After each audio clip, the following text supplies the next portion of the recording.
మీ business ఏదైనా మీ ఊర్లో promotion చేయాలంటే అది సుమన్ టీవీతోనే సాధ్యం. ఇప్పుడే సంప్రదించండి. అధికారంలోకి వచ్చిన తర్వాత ఎక్కడ పేరుకుపోయిన చెత్తను కూడా శుభ్రం చేసే పరిస్థితి తీసుకున్నారు. ఈరోజు స్వచ్ఛాంధ్ర మిషన్ కావచ్చు, కేంద్రంలో స్వచ్ఛ భారత మిషన్ కావచ్చు, మన ఉప ముఖ్యమంత్రి పవన్ కళ్యాణ్ గారు పల్లె సేవల ప్రగతిని కోరుకుంటా ఉన్నారు. కేంద్ర ప్రభుత్వం మోడీ గారి సహకారంతో మనం ముందుకెళ్తా ఉన్నాం. ఈరోజు మన నియోజకవర్గంలో మండలానికి 6 ట్రాక్టర్లని క్లీన్ అండ్ గ్రీన్ కింద ఇవ్వడం జరిగింది. 2000 పైబడికి జనాలు ఉన్నటువంటి గ్రామాలకు ఇవ్వడం జరిగింది. పోయినసారి కూడా 14-15లో మండల కేంద్రాల్లో మనం ఇవ్వడం జరిగింది. ఇది తీసుకున్నట్టయితే మన కొండేం నియోజకవర్గంలో 18 ట్రాక్టర్లకి 1,10,52,000 రూపాయలు మనం ఖర్చు పెట్టడం జరిగింది. మన ప్రకాశం జిల్లాకి 120 ట్రాక్టర్లకి 7,36,80,000 రూపాయలని ఈ ట్రాక్టర్ల కోసం ఖర్చు పెట్టడం జరిగింది.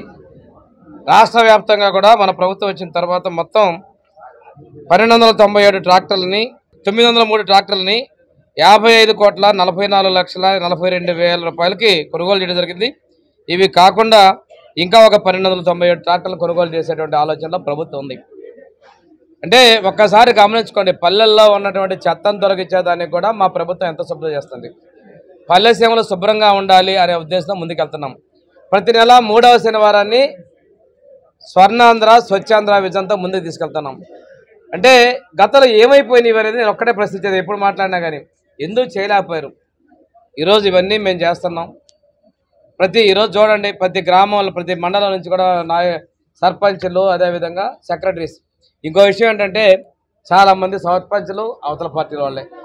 మేము రాజకీయంగా వివక్ష చూపల, గ్రామాలు బాగుపడాలి, జనాభా ప్రాతిపదికన తీసుకొని ముందుకెళ్తున్నాం తప్పితే ఎటువంటి వివక్షలు చేయలేదు. ఏదో కొంతమందికి తెలుగుదేశం పార్టీకి ఉన్నారని గతంలో చేసిన వివక్షలు మేము జోలిపోవడంలా ఈరోజు గ్రామాలు శుభ్రంగా ఉండాలి, స్వచ్ఛ పంచాయతీ, స్వచ్ఛ వార్డు, స్వచ్ఛ వీధి అనే విధంగా స్వచ్ఛ ఆంధ్ర స్వచ్ఛ భారతదేశానికి మనం కంకణం కట్టుకున్నాం. దానిలో భాగంగానే ఈ రోజున ఎప్పుడూ లేని విధంగా రాష్ట్ర ప్రభుత్వం 55,44,42,000 రూపాయలు ఖర్చు పెట్టి ఈరోజు ట్రాక్టర్లని కొనుగోలు చేయడం జరిగింది. మనం ఇవి మళ్ళీ భవిష్యత్తులో కూడా జనాభాను తీసుకుని ఇంకా ట్రాక్టర్లు పెంచే విధంగా చర్యలు తీసుకుపోతాం. ఇవే కాదు, మనం పెద్ద పంచాయతీల్లో డ్రైన్ క్లీనర్స్ని కూడా ఇవ్వబోతా ఉన్నాం. ఇక్కడ ఇంకో విషయం, 14-19 మధ్యలో ఎస్సీ కార్పొరేషన్ డ్రైన్ క్లీనర్ ఇస్తే తెలుగుదేశం పార్టీ ఇచ్చిందని ప్రగతి భవన్ దగ్గర వృధాగా పాడేసిన సంఘటన ఉంది. ఇది రాష్ట్రం అంతా ఇదే ఉంది. ప్రభుత్వ దమ్మును దుర్వినియోగం చేయడం, వృధా చేయడం వాళ్ళకి మెనతో పెట్టే విద్య. ఈ రోజున ఆటోలు కూడా తీసుకొచ్చి పవర్ తోటే మనం పెట్రోల్ డీజిల్ లేకుండా పవర్తో నడిపే విధంగా తీసుకొస్తే వాటిని మూల పడేసారు. తిరిగి వాటన్నిటిని కూడా వాడుకలో తీసుకొని వస్తూ ఉన్నాం. ఏది ఏమైనప్పటికీ కూడాను మా ప్రభుత్వ సంకల్పం ఒకటే, ఎన్డీఏ ప్రభుత్వ సంకల్పం. భాగస్వామ్య పక్షాలైన జనసేన, బీజేపీ, తెలుగుదేశం పార్టీల యొక్క లక్ష్యం ఈ రాష్ట్రాల్లో స్వచ్ఛంగా తీసుకొని రావాలి, ప్రతి ఒక్కళ్ళు కూడా అండగా ఉండాలనేది ఇది.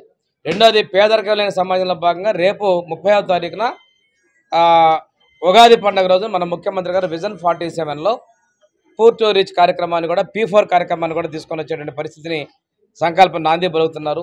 వీటన్నిటి లక్ష్యం ఒకటి, ఈ రాష్ట్రం 2047కి పూర్తిగా అభివృద్ధి చెందాలి, పేదరికం ఉండకూడదని లక్ష్యంతో ముందుకెళ్తున్నాం. గత ప్రభుత్వంలో మంజూరు చేసిన ఇళ్లకు కూడాను అధికంగా ఎస్సీ, ఎస్టీ, బీసీలకి అయితే 50,000, ఎస్టీలకి 75,000 కూడా మేము చెల్లిస్తున్నాం. వాళ్ళలాగా తెలుగుదేశం వాళ్ళు ఇల్లు అని చెప్పి ఆపేటువంటి సంస్కృతి మేము లేవు. ఈ ప్రతి ఒక్కరికి ఇల్లు ఇవ్వాలని మా ముఖ్యమంత్రి గారి యొక్క సంకల్పం నెరవేర్చేదానికి మీ అందరి సహకారం కూడా కావాలని మనస్ఫూర్తిగా కోరుకుంటూ సెలవు తీసుకోండి.